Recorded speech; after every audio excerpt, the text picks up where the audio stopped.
Regresa al fútbol los días jueves, regresa la UEFA Europa League y aquí analizaremos la fase previa a los octavos de final.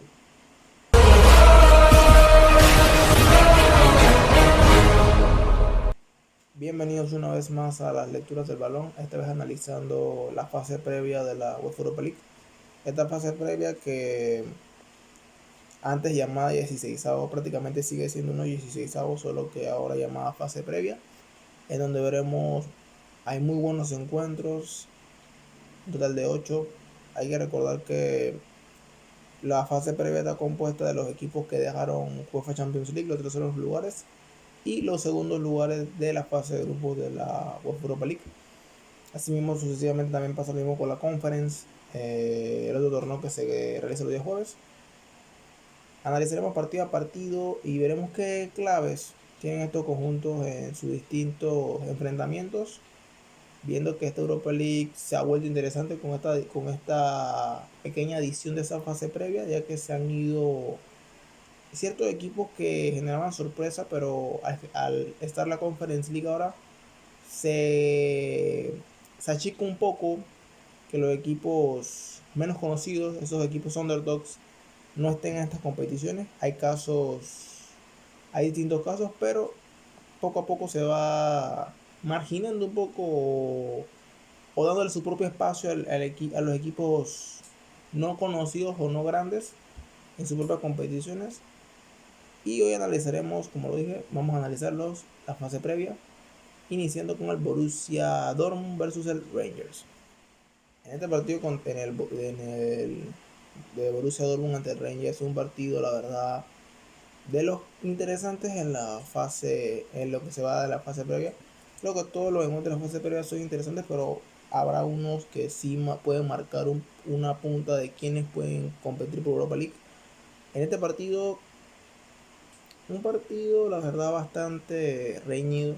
Yo lo veo un partido bastante reñido. Es cierto que el Dortmund, por su constante muestra en Champions League, es favorito a pasar en esta fase, ya que el Rangers en general, el fútbol escocés, ha perdido esa imagen de competición en los últimos años. Digo el fútbol escocés como liga, ya que la selección navega en posiciones de posibles clasificaciones a los torneos que hay como Eurocopas y Mundiales, pero en lo que es el nivel de liga aún no se han consolidado del todo o no generan ese peso en lo que es competiciones europeas. Bueno, para ver en el Borussia Dortmund, primero hay que decir que me ha sorprendido la vuelta del Borussia Dortmund en estos meses de enero y febrero, ya que en estos meses el Dortmund, por lo general, en las temporadas pasadas, siempre tenía un bajón de forma, que yo lo que yo le llamaba el bajón Dortmund, ya que siempre ha pasado lo mismo que en enero. El equipo se encontraba en una dinámica horrible y siempre eso afectaba un poco en lo que era Champions League en ese instante, o la Europa League. Si podemos decir algo del Dortmund, sin Erling Haaland no veremos al talento noruego, pero es un equipo que Marco Rose ha encontrado esas piezas importantes y ha dado una vuelta a lo que habíamos visto, con que Doña Malen se está acoplando un poco más al equipo. Es cierto que yo diría que las claves del partido del Dortmund pasan más por Marco Reus, pero es cierto que el neerlandés cada día se entiende más con sus compañeros. También el caso de Jude Bellingham, Julian Brandt, que son jugadores que yo creo que pueden tener un peso en esta eliminatoria. Y creo que el Dortmund no debe fallar, pero si vemos a su adversario, el Rangers, un Rangers que al final de la UEFA Europa League, de la fase de grupos, cambia de entrenador. Steven Gerrard se va a la Aston Villa y llega Giovanni Van Bronckhorst como nuevo entrenador, el jugador neerlandés. Ha habido ciertos cambios en la plantilla, ya que hubo cambios. Se dio la baja de Nathan Patterson, que se fue al Everton, y han llegado jugadores interesantes, como en el caso de James Sands, el jugador estadounidense. Matthew Zukowski, el jugador que viene Zukowski, que viene a reemplazar un poco a Patterson o a darle un poco de competencia a James Tavernier, Aaron Ramsey obviamente como flamante fichaje y a Matt Diallo, el jugador del United que viene a préstamo. Si vemos al Rangers, tiene un gran equipo. El Rangers tiene jugadores interesantes como el caso de Alfredo Morelos, Borna Barisic, Ryan Kent, excepto que hay bajas sensibles como el caso de Ianis Hagi, que se pierde el resto de la temporada por una lesión de rodilla. Pero yo creo que veremos un gran espectáculo en Alemania. Veo al Dortmund favorito por un 65%, le dejo ese margen de 35% al Rangers, ya que yo creo que no está tan desnivelado el enfrentamiento, pero creo que el Dortmund parte como favorito. Y creo que Marco Rose también, si quiere tener relevancia internacional en esta fase, ya tiene que ser un entrenador que demuestre esa cierta competencia y que le dé esa solidez a los equipos en competiciones europeas. Lo digo porque en anteriores enfrentamientos o anteriores participaciones en competencia europea, al Borussia Mönchengladbach, que era el equipo que dirigía Marco Rose, le faltaba. En ciertas ocasiones el equipo caía en un bajón o muchas veces mermaba. Yo creo que si Marco Rose quiere dar saltos en su carrera, tiene que comenzar a ganar estos partidos y por eso veo al Dortmund favorito y creo que sería un gran paso para el entrenador conseguir el pase ante los escoceses. El siguiente partido es el Zenit versus el Real Betis. Este Zenit que viene de la Champions League, es cierto que le tocó un grupo, la verdad que poco podía hacer, le tocó jugar contra la Juve y contra el Chelsea, le alcanzó, y el Malmo le alcanzó para llegar a la Europa League. El tema con el Zenit, y es algo que he visto en el paso de este mercado y el paso del tiempo, es que el Zenit poco a poco parece tomar ese modelo del Shakhtar Donetsk. ¿Cuál es el modelo de Shakhtar? O sea, fichar jugadores brasileños, fijarse en ese talento sudamericano, ya que la plantilla del Zenit, la mayoría de extranjeros son, son brasileños, hay a excepción de Wilmar Barrios, algunas otras variantes que son las excepciones, pero a mí me gusta ese modelo y me gustan los jugadores brasileños que tiene este equipo.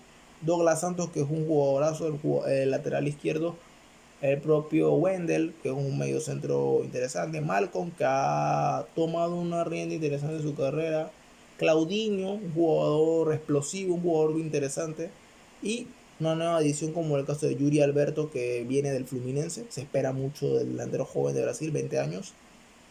El único caso con el que tengo con el Zenit de Sergei Semak es que no sé qué esperar, ya que la liga rusa viene una parada importante.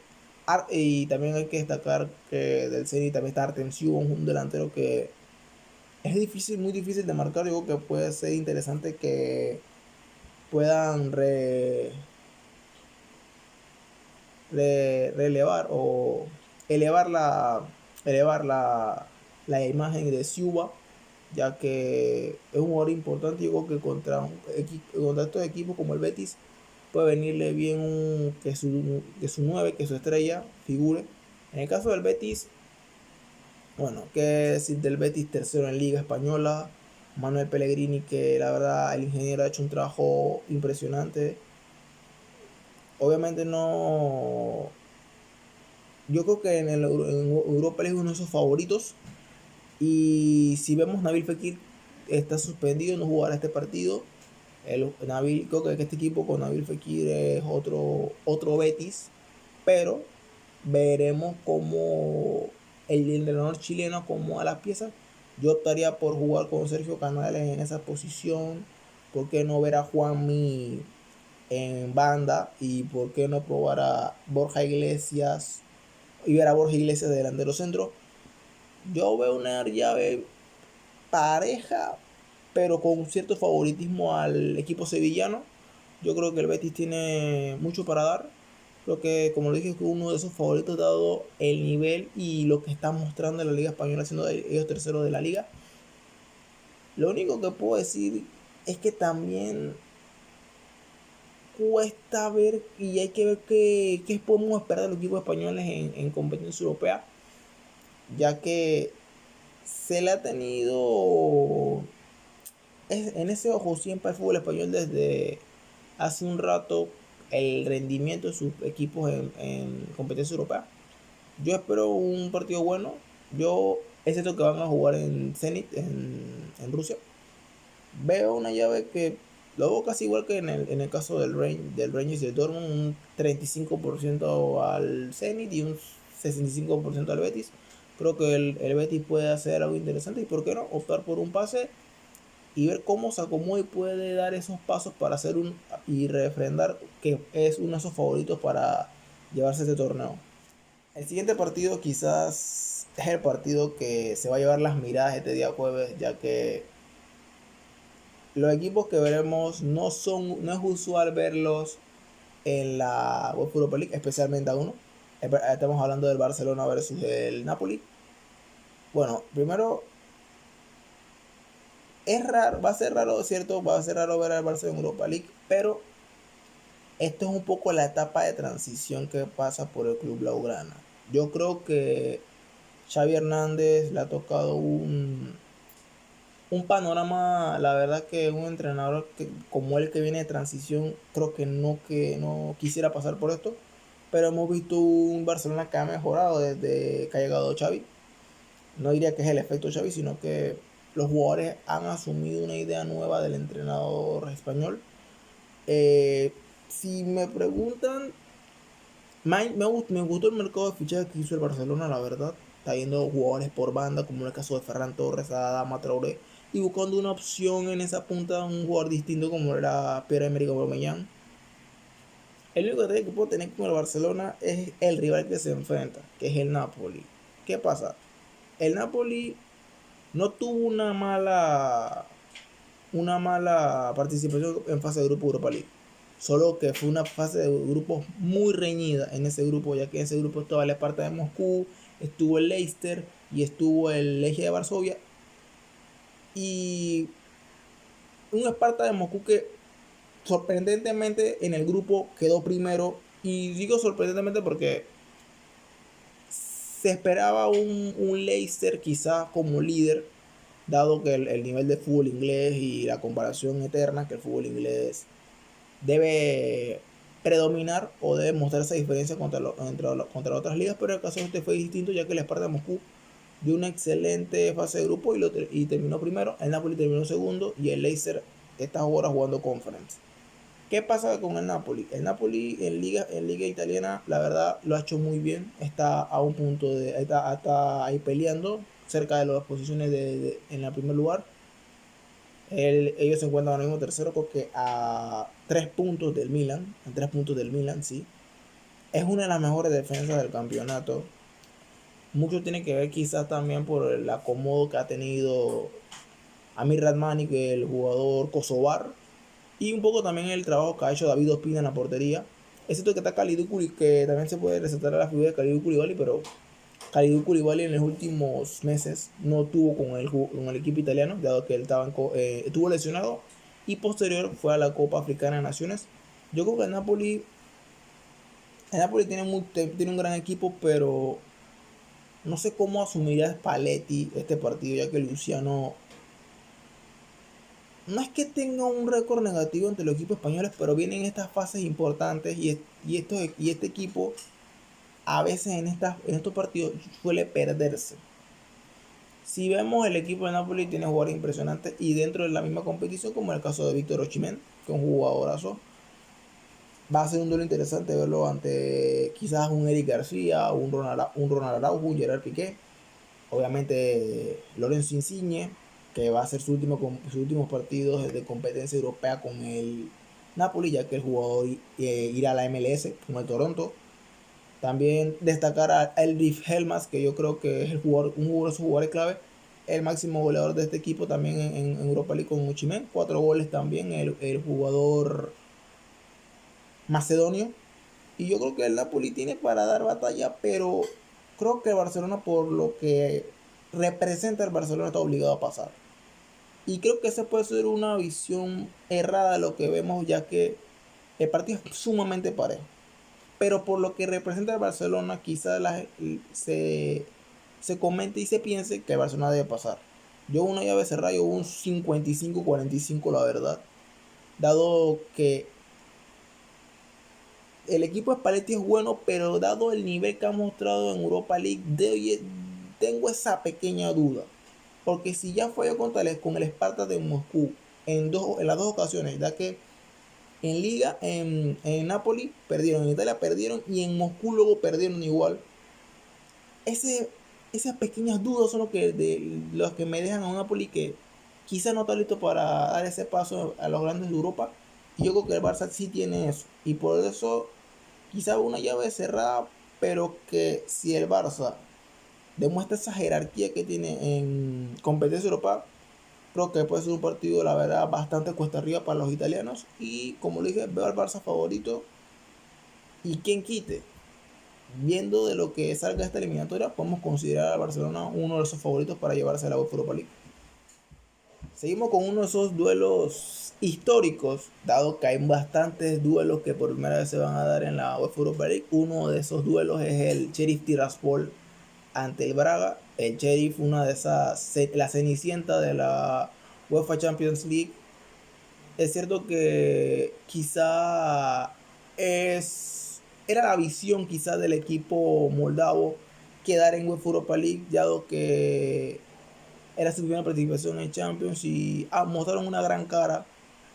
Muchos jugadores mostraron una gran cara y al final esa gran cara se vio en el mercado de fichajes, ya que prácticamente desmantelaron el Sheriff.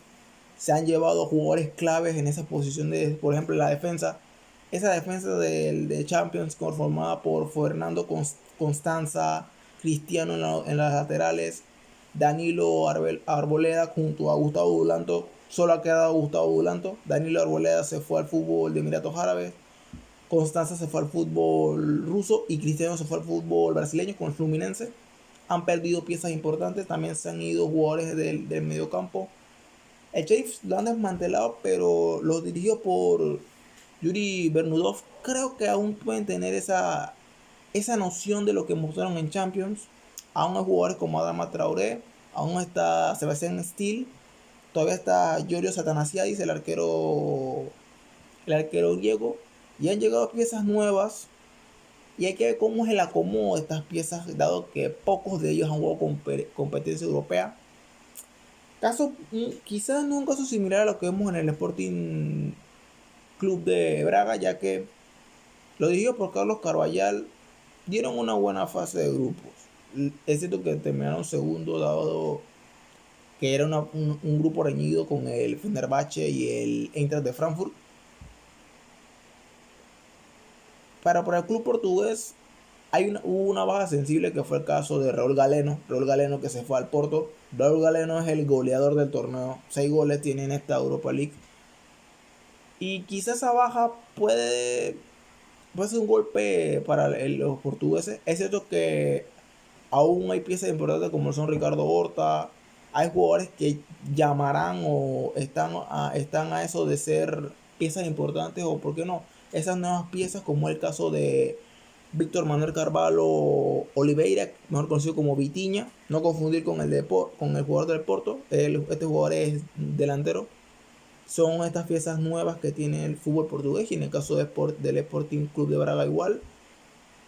Lo que sí puedo resaltar del Sporting es que es un club que tiene un mediocampo interesante con Al-Musrati, con André Horta, el hermano de Ricardo, Andrés Castro, una defensa que a mi parecer es muy buena, como es el caso de Diego Leite, David Carmo, y un gran portero en el caso de Mateus, el brasileño.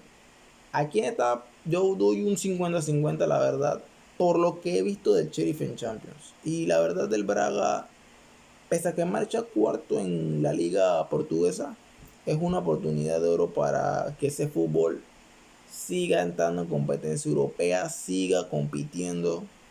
Y yo creo que son esas oportunidades que el fútbol portugués debe aprovechar. como lo dije, primera vez que equipos de estos países, tanto de Moldavia como Portugal, se topan en una competencia europea. Y la verdad veremos un duelo interesante en Moldavia. Seguimos con el RB Leipzig versus la Real Sociedad. Uno de los que me parece son uno de esos partidazos que tiene esta Europa League. Si analizamos primero al RB Leipzig, la verdad que el Leipzig ha cambiado la cara desde que la llegada de Domenico Tedesco, hay que decirlo. Domenico Tedesco ha cambiado un poco la imagen que habíamos tenido de este Leipzig de Champions de Jesse Marsch, un Jesse Marsch que la verdad decepcionó un poco de lo que había demostrado él en el Salzburg, el entrenador estadounidense. Lo que podemos decir del Leipzig es que sigue teniendo esa misma alineación, sigue jugando en ese mismo esquema, pero se ha vuelto fundamental ciertos jugadores, como es el caso de Benjamin Henrich, que se ve que está teniendo más minutos con Domenico Tedesco, y como jugador clave, obviamente, y no jugador clave, sino un jugador que posiblemente es de los atractivos que tiene la Europa League, y no solo la Europa League, sino el RB Leipzig, que es el caso de Christopher Nkunku. Christopher Nkunku es el mediocampista con más goles en toda Europa, 11 goles, y ha repartido 9 asistencias en la liga, en la Bundesliga. Los goles en Champions es otro monto. Creo que en Champions marcó, si no me equivoco, 5 goles, lo que demuestra que el mediocentro francés está siendo clave para los alemanes. Si pudiera resaltar a otro jugador del Leipzig, me decantaría quizás por Dani Olmo. Es cierto que no ha tenido una temporada de la que estamos acostumbrados, pero la verdad que el jugador a español es un gran talento. Si vemos el otro lado de la Real Sociedad, yo creo que Imanol Alguacil es un entrenador que la verdad demuestra en cada año que va mejor. Es un entrenador muy trabajador, es un entrenador que prioriza que sus equipos jueguen de una gran forma, un juego vistoso. El detalle es que cuando han llegado los partidos importantes a esta Real Sociedad, se cae. Y yo creo que es algo que tiene que mejorar el entrenador Churundín.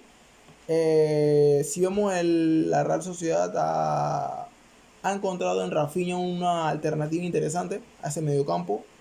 Siguen estando las piezas importantes, como el caso de Alexander Isaac, de Mikel Oyarzabal y jugadores. Subimendi no jugó ahora este partido por suspensión.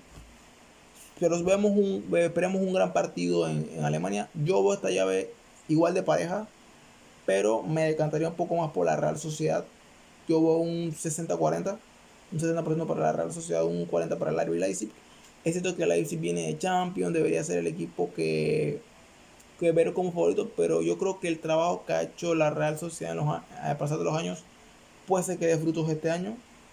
Creo que debe dar ese paso y Manuel Alguacil en su carrera, así como lo comenté con Marco Rosell, en el entrenador español debe hacer lo mismo. Y yo creo que posiblemente veamos a la Real en octavos de final de la Europa League. Seguimos con el Porto versus Lazio, otro partidazo. Creo que un partido quizás mentiroso. Es cierto que el Porto ha perdido piezas en este mercado de fichajes, piezas importantes, como lo fue el caso de Luis Díaz y Sergio Oliveira, pero han llegado piezas sumamente interesantes, como el caso de Stephen Eustaquio, el jugador canadiense del Paso de Ferreira, y el goleador del torneo, Raúl Galeno. Como lo comentamos, como estamos hablando del Braga, Raúl Galeno ha fichado por el Porto. Coco es una edición sumamente obvia, un jugador muy parecido a lo que teníamos con Luis Díaz. Yo creo que el talento de este jugador brasileño muy similar, pero es cierto que con la baja de Luis Díaz nos preguntamos qué podemos esperar de Porto, qué piezas veremos interesantes en el Porto. Yo creo que el Porto, como lo ha demostrado en esta temporada de transición, optará por resaltar a esos talentos de la cantera, como es el caso de Joao Mario en la lateral por derecha. El jugador que yo creo que va a tomar ese rol que tenía Luis Díaz y lo ha demostrado en los últimos partidos, como es el caso de Fabio Vieira, el excelente 10 que tiene el Porto, pese a que él juega con la 50, pero él es un medio centro ofensivo, también cae a banda. es un jugador que la verdad, desde que lo vi en la Union League con el Porto, me ha sorprendido bastante. Y me da gusto que poco a poco vaya tomando ese rol en el Porto, un rol importante. También el caso del propio hijo del entrenador de Sergio Conceição. Hablamos de Francisco Conceição, que también puede ser esas piezas importantes. Obviamente también resaltar los jugadores que aún están, como el caso de Pepe, de Meditaemi, que esperamos mucho del delantero iraní. En el otro lado, la Lazio, creo que los de Sarri van bien, van en una marcha, van en un, ya han pasado esa intermitencia de la primera mitad de la Serie A, se han encontrado con una curva ascendente interesante, solo que en el caso de los italianos hay ciertas dudas, ya que pasa que el, el fútbol italiano no se le tiene tanta confianza en competencia europea. Y yo creo que eso es algo que tienen que cortar. Obviamente, no solo me refiero a Champions League, sino a todas las competencias que hay ahora, tanto UEFA Europa League como Conference. Yo creo que la Lazio tiene un gran equipo. Han encontrado en Matías Akanji una alternativa interesante, obviamente agregado a lo que es Ciro Immobile, Sergio Milinkovic-Savic, el propio Luis Alberto. Yo aquí sí veo una llave bastante pareja. Veo un 50-50, la verdad. No me decantaría por un equipo, dado que son equipos que a los entrenadores les gusta el juego de tendencia a pelota. Equipos bastante parecidos. Y yo creo que veremos un gran partido en Oporto. Como les dije, veo un 50-50. Yo creo que son los detalles que definirán este partido. Detalles como lo que puede ser en el caso del Porto la desconcentración de su equipo, ya que en el último partido que ellos tuvieron en Champions, el Porto perdió la cabeza contra el Atlético de Madrid, muchos expulsados, fue un partido que en, cierto, en cierta parte fue agresivo. Digo eso porque en el partido contra el Sporting, el último partido en la Liga NOS, también pasó lo mismo. O sea, al final del partido hubo expulsados, Pepe se lo expulsado también Otavio. Es un equipo que puede perder la cabeza fácil y yo creo que eso es algo que Sergio Conceição tiene que ir mejorando poco a poco. Casos distintos de los de Sarri. Yo creo que en el caso de los dirigidos por Sarri pasa un poco también por la concentración, pero la concentración de cierta zona, específicamente la defensiva.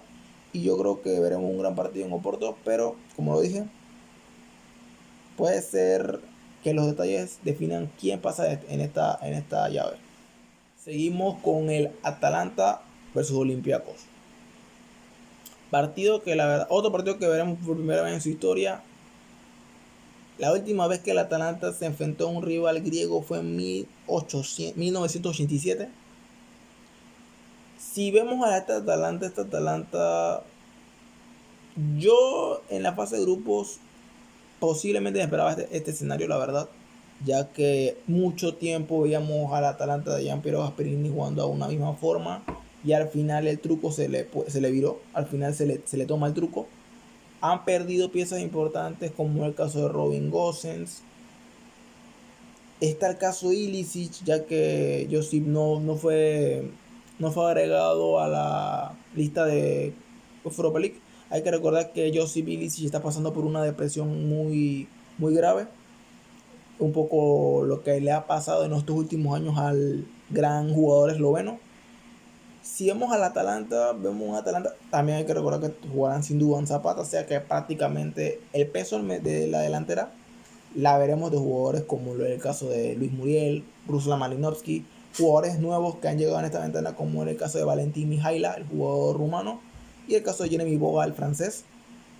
También ojo con algo que hizo Gasperini en el partido contra la Juve, que fue poner a Kupkun Miners un poquito como ese medio enganche, dado que el jugador es medio centro.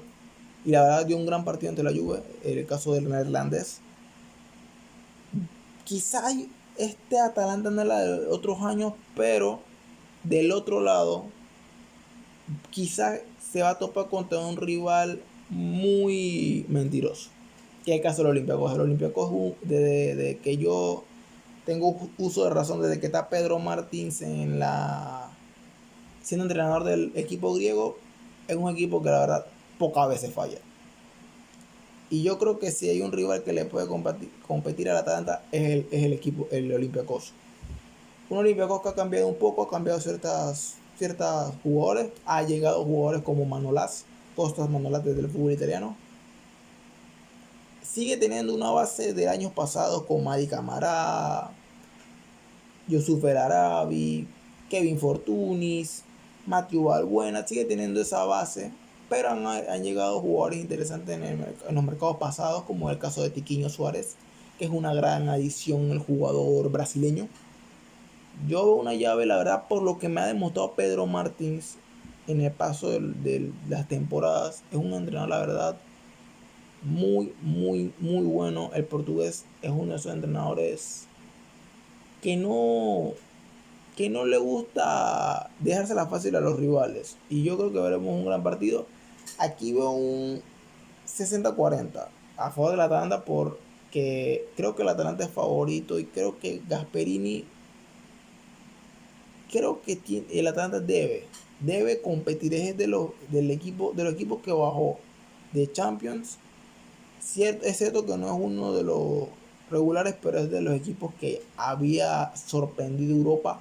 Y yo creo que el Atalanta, si quiere seguir en Europa y quiere seguir estando en estas competiciones, tiene que demostrar jerarquía. Tiene que ya generar esa jerarquía. Y creo que partidos como estos son propicios para eso. Yo veo una llave pareja. La verdad, el Olympiacos, como le dije, es un rival muy mentiroso. Y ojo con una sorpresa del Pireo. Pero veo favorita al Atalanta. Pero no me sorprendería una sorpresa, la verdad. No me sorprendería. Creo que el club griego es un club que ya en años anteriores ha mostrado una gran cara. Y veremos un duelo interesante entre estos dos entrenadores, de Gasperini y Pedro Martins. Y por último, el Sevilla versus el Dinamo Zagreb. Otro club que cae de Champions League, que esperábamos verlo en octavos, como lo es el caso del Sevilla. El Sevilla, que tuvo una fase de grupos, la verdad, bastante rara. Un grupo que la verdad sorprendió a muchos. En el caso del Salzburg y el Lille, que pasaran y se quedaran el Sevilla y el Wolfsburg respectivamente. Lo digo por Julen Lopetegui, la verdad. Caemos en el terreno donde podemos ver y posiblemente tengamos que tener obviamente en mente que el Sevilla es uno de los favoritos obviamente a ganar la Europa League. No solo porque es el máximo honor, sino porque este escenario se le repite tantas veces al Sevilla y el Sevilla no falla. Pocas veces falla cuando cae en este escenario, de caer en Champions y llegar a su competencia. Y yo creo que posiblemente lo veo favorito. Yo una llave, la verdad, no tan cerrada como las anteriores, pero debo darle ese voto de confianza al Zagreb, quizás por lo demostrado la temporada pasada.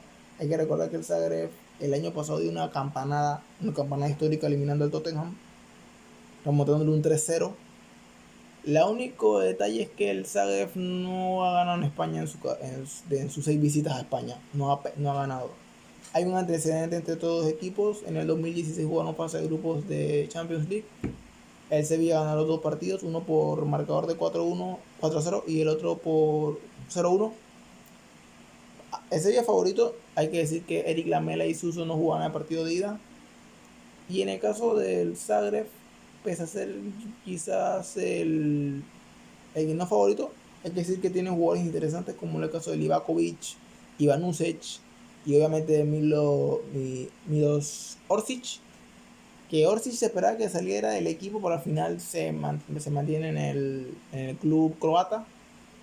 Como lo dije, el Sevilla favorito y un 75-25. Le dejo ese